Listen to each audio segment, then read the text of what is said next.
Bueno, pues vamos al caso clínico cuarto. Delirar es el título y no puede ser más explícito. Bueno, pues vamos a ver quién delira de aquí, de todo este genograma. Pues esta persona, ¿vale? El padre falleció en un atentado de la banda terrorista ETA. Ahí el chico ya había desarrollado su cuadro. Ingresó con nosotros con 34 años. El diagnóstico de ingreso era esquizofrenia paranoide crónica. Bueno, ¿cuál es el contexto de ingreso? Por orden judicial inicialmente, ¿vale? Este chico, bueno, pues típico joven de la época que estaba en los parques, en una zona de Madrid deprimida socioeconómicamente y que salía esas tardes al parque con los colegas en los bancos a botes de cerveza, las conocidas popularmente como jonquilatas y hachís, porros. En una de estas, pues se les acercan unos municipales. Él estaba con una perrita que tenía. Y se les acercan unos municipales y les piden los papeles. La perrita, o por lo que sea, se pone nerviosa y se arroja hacia los policías. Uno de los policías, según el relato de él, saca una pistola. Bueno. Y él dice que se ve obligado a abalanzarse sobre el policía, agresión a la autoridad. Pues nada, para adentro. ¿Vale? Así fue. Bueno, así relata, pero lo que sí que es real es que hizo agresión a la policía. Eso no hay duda. El hombre estaba incapacitado, tutelado por una fundación, Manantial, en este caso, una fundación que tutela, ampara a muchas personas con trastorno mental grave. Y tenía un hermano por ahí con algo de implicación en el caso. Habéis visto que es una familia con... El padre hizo segundas nupcias, etc, etc. Va a tener importancia esto de las segundas nupcias. Y por cierto, la madre del paciente también es paciente. Vale, es una persona con problemas de salud mental. Bueno, al hermano yo le pregunté y no confiaba en que su hermano tuviera posibilidades rehabilitadoras. Creía que los principales problemas que tenía eran el consumo de tóxicos y el juego patológico. Fíjate, no hablaba de lo otro, de lo psicótico, ¿no? El usuario, sus expectativas eran alta total, ir al centro de salud mental de su zona y terminar la GB y sacarse algún dinero extra en negro. Bueno, muy español, como digo yo siempre de broma. Bueno, ¿cuál es la historia de este señor? Bueno, los padres se divorcian, la madre debuta con un trastorno, una esquizofrenia también paranoide. El padre era militar, un alto rango, y contrae un nuevo matrimonio. En esa separación de la unidad familiar inicial, él decide irse con su padre, ¿vale? De adolescente. Y la nueva pareja del padre, pues no ve muy bien al paciente, ¿vale? Da igual, tampoco digo el nombre, da igual, pero bueno. No ve muy bien al paciente, no le gustaba, o eso dice él.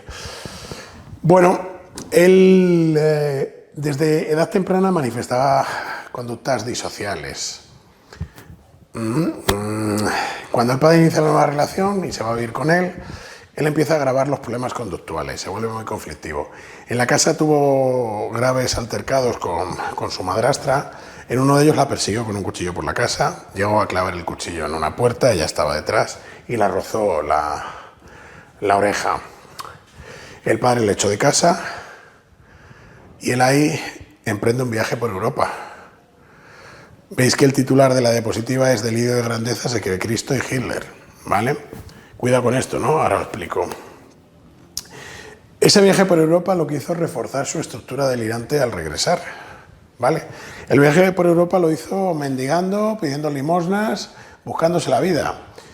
Al regresar, encima, el padre fallece en un atentado terrorista con coche bomba, ¿no?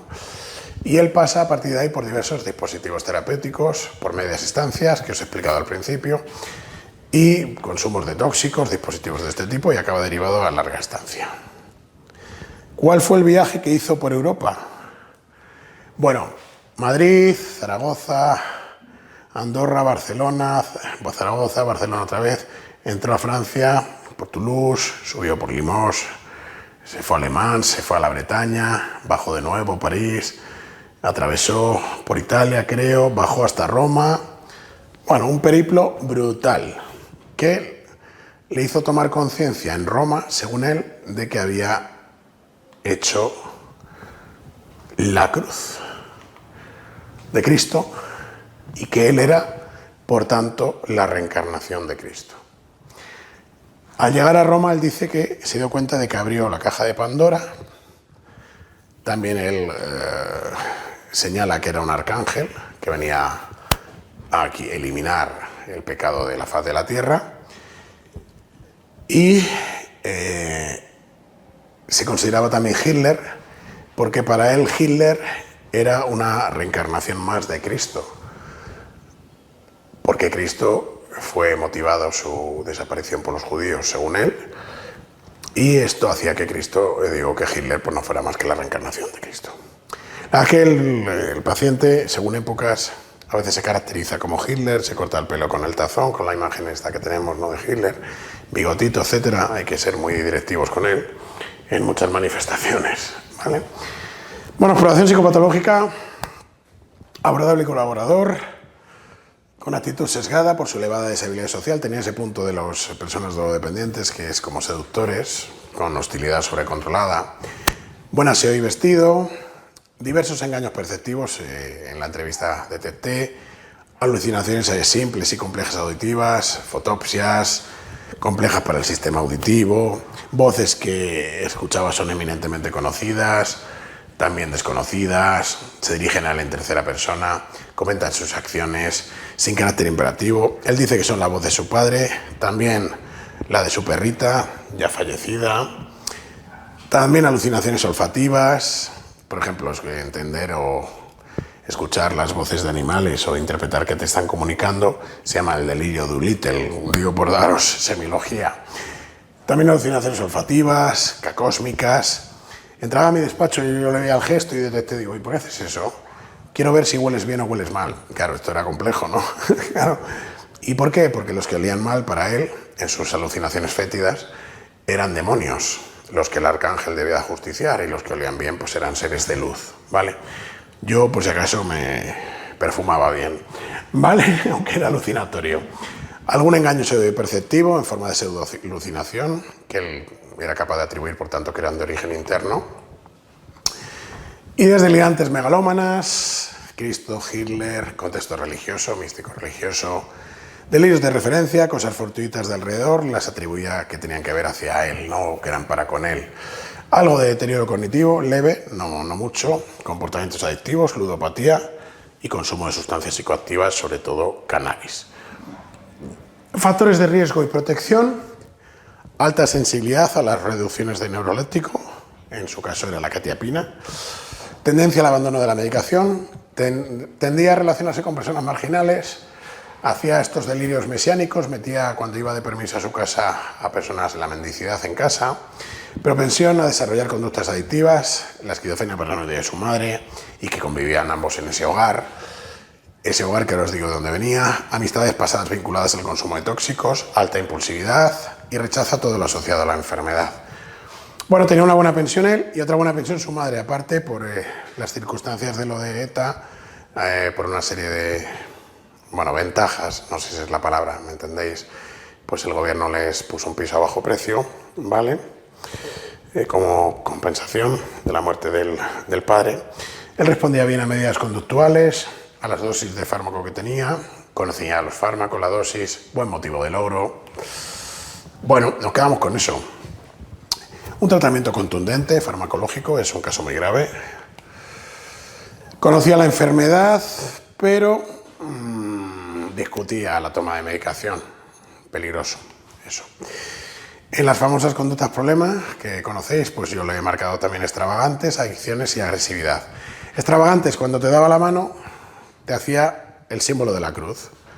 Iba a veces con rosarios colgados por el exterior, adicciones, THC, LSD, no, eso es cristal líquido, LSD, cannabis, agresividad, en el pasado, en la actualidad era hostilidad sobrecontrolada, gesto amenazante, pero él medía mucho lo que podía y lo que no.